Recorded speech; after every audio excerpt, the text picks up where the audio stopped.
Bonsoir à tous et merci, bienvenue à cette édition d'information. Voici les titres. Du masque est l'une des mesures barrières pour se protéger contre la Covid-19, mais peut-on porter le masque à visière à la place du masque chirurgical? Rodrigue Babagbeto nous édifie dans cette édition. L'entrepreneur social, c'est une personne qui met ses qualités entrepreneuriales au service de la résolution d'un problème sociétal. Peu importe son activité, il veut que son projet ait un impact sur la société. On en parle avec un spécialiste. Et puis, de fortes pluies provoquent d'importantes inondations au Cameroun. Depuis quelques semaines, certains quartiers se sont retrouvés immergés. La circulation entre les deux principales villes du pays, Yaoundé et Douala, a été fortement perturbée. Dans le contexte de crise sanitaire que traverse le monde entier, les citoyens adoptent différents masques pour se protéger contre la Covid-19, comme recommandé par l'Organisation mondiale de la santé. Au nombre de ces masques, ceux dits à visière, considérés par certains comme simple effet de mode et par d'autres comme véritable bouclier contre la Covid-19.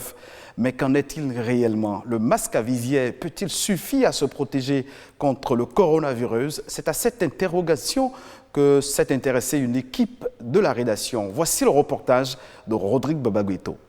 En plein marchandage d'articles, Jolino arbore sur son visage un masque peu ordinaire. Pendant que plusieurs s'attachent uniquement au cache-nez pour se protéger de la Covid-19, ce jeune Congolais préfère le masque à visière. C'est moins étouffant par rapport à l'autre. Parce que l'autre, là, quand je l'ai mis, ça me faisait mal aux oreilles. Mais avec ça, là, je me sens un peu à l'aise, quoi. Un choix pas du tout partagé par tous dans ce contexte de crise sanitaire où il faut protéger entièrement les voies respiratoires. Moi, je ne peux pas le porter. Parce que ça n'a pas de protection. Il n'y a pas de protection là. Ça là, ce n'est pas un masque.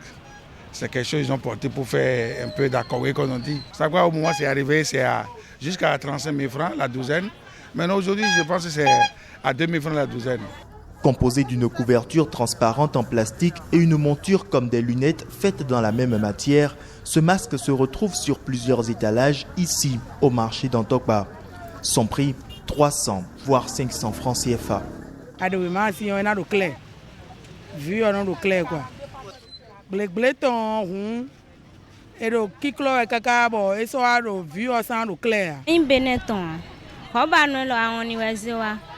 Mais dès wado, mais wa se boy dans le radio ni était chon et obligé na voiture et le parce que le est important de lo ingelo le queen important de oison boy le wa jai si we le bel wa de le jai.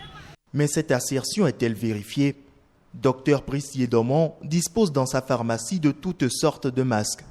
Pour lui, le masque à visière n'est pas sans importance, seulement il ne protège pas à 100%.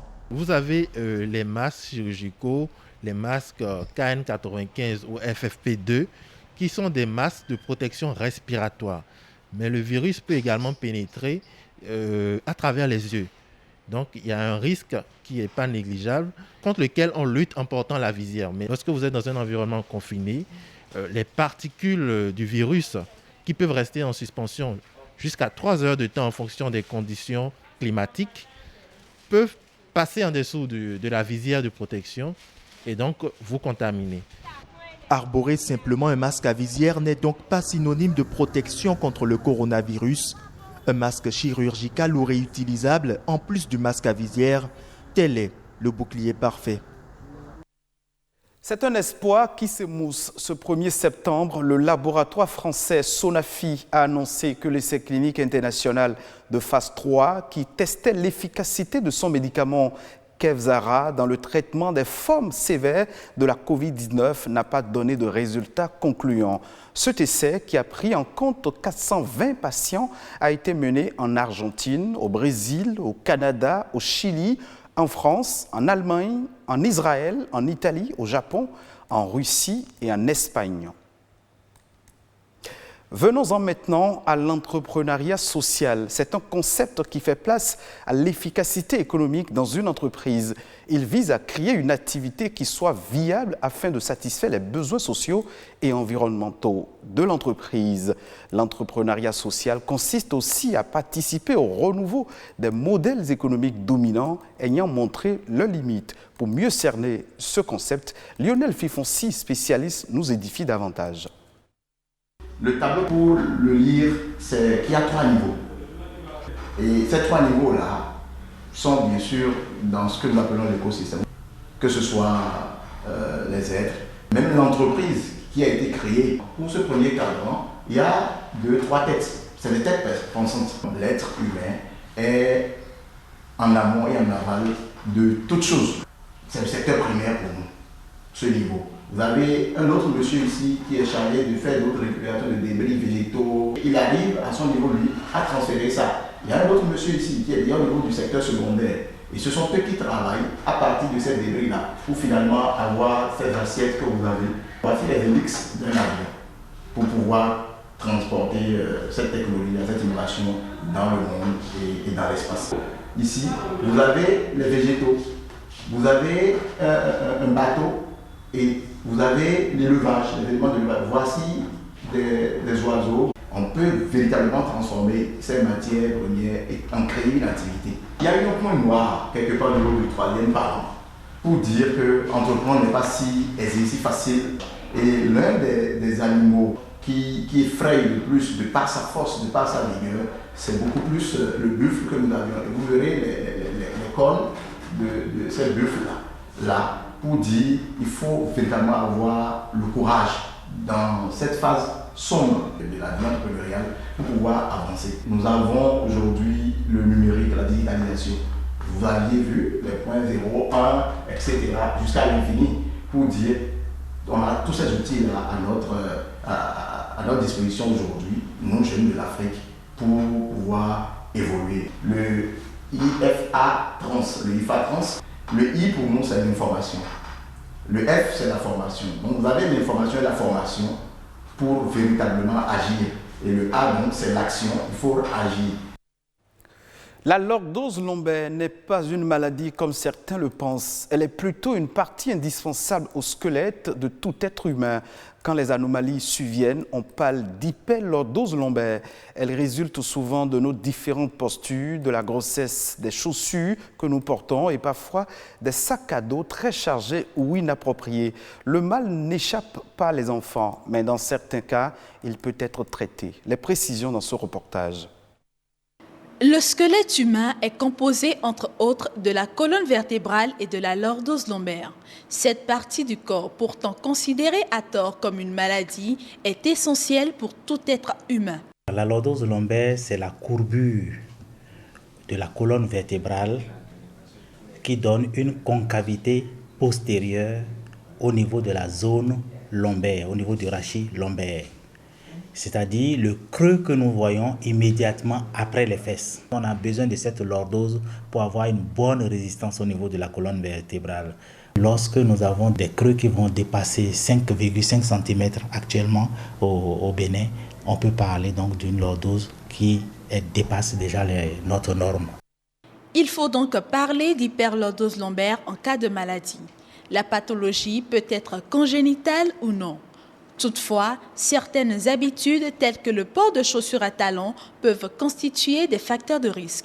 Et lorsque vous travaillez tout le temps dans une position qui crée votre lordose, c'est-à-dire une position de dos creux, vous pouvez augmenter à la longue votre lordose lombaire.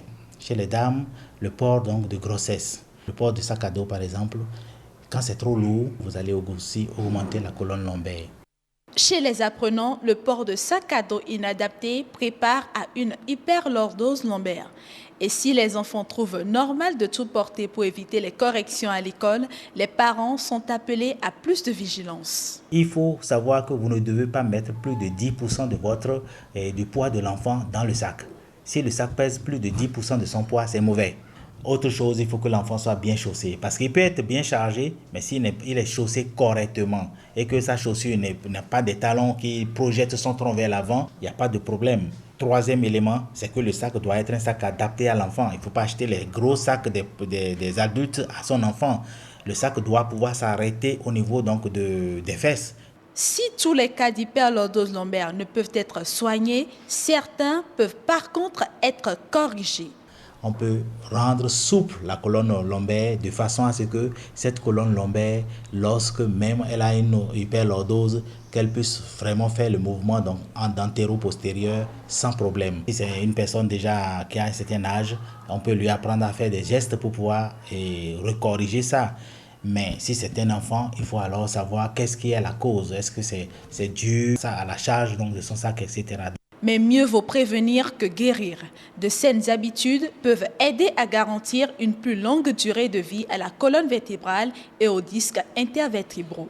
Lorsque nous devons nous asseoir, rentrer correctement nos fesses dans les sièges. Utiliser des sièges qui ont des dossiers, donc qui ont le dos presque droit. Sinon, je veux dire droit. Lorsque nous nous asseyons dans notre voiture, redressons notre dossier pour que ça soit droit. Il faut toujours garder une petite lordose, même si vous êtes sur engin. Il ne faut pas effacer totalement sa lordose lombaire. Elle joue un rôle important dans l'équilibre physique et dans l'idéal, toujours consulter quand surviennent les premières douleurs. Les inondations sont un phénomène récurrent à Douala comme dans certaines grandes villes du Cameroun. Depuis plusieurs jours, des inondations monstres plongent Douala dans une situation inquiétante. Des rues, des maisons sont entièrement transformées en rivières. Les inondations constituent le principal danger pour la ville à cause du changement climatique. Les précisions dans cet élément. Un nuage noir traverse la météo du Cameroun depuis quelques semaines. Le temps a fait pleurer le ciel. La terre n'a pas pu sécher ses larmes. À Douala, dans le littoral, les populations ont été contraintes de se jeter à l'eau pour pouvoir se déplacer. On a le choix. On n'a pas le choix. On est des fois avec les enfants, on ne se levait pas moins de descendre. Mais pour finir, il fallait sortir. Nous sommes à Makepé, Vallée Bocom. Les routes sont bouchées. Les rigoles, tout. Les pluies ont fait tomber Douala plus bas que terre, littéralement. Le bitume de l'axe de l'aéroport international de Douala s'est envolé, ne pouvant supporter les violences des eaux. C'est que la zone est marécageuse et la buse métallique, souffrant déjà de rouille, a craqué. Plus haut, plus loin à l'extrême nord Cameroun, le maillot Sava s'est noyé. La terre avec laquelle les populations ont construit des maisons a rejoint son état de nature, laissant ainsi plus de 50 familles sans abri. Les plantations ont aussi eu mal à leurs racines. Elles avaient besoin d'eau, certes, mais pas à flot. Si la saison pluvieuse est pointée du doigt, les mauvais canaux de construction de la route Tokombéré-Dagla l'est aussi. Santchou, à l'ouest Cameroun, et Sisiakwata, dans le nord-ouest, ont aussi été forcés de plonger. Sur l'étendue du territoire national, les dégâts matériels sont importants. Mais les autorités sont à pied d'œuvre. Dame Nature n'entend pas les cris de détresse. Le réseau est certainement brouillé par le mauvais temps. On espère c'est un appel qui ne va pas tomber. Allô ? C'est la fin de cette session d'information. Merci de votre fidélité. Vous pouvez retrouver cette édition sur le site de l'OATB, www.oatb.bj.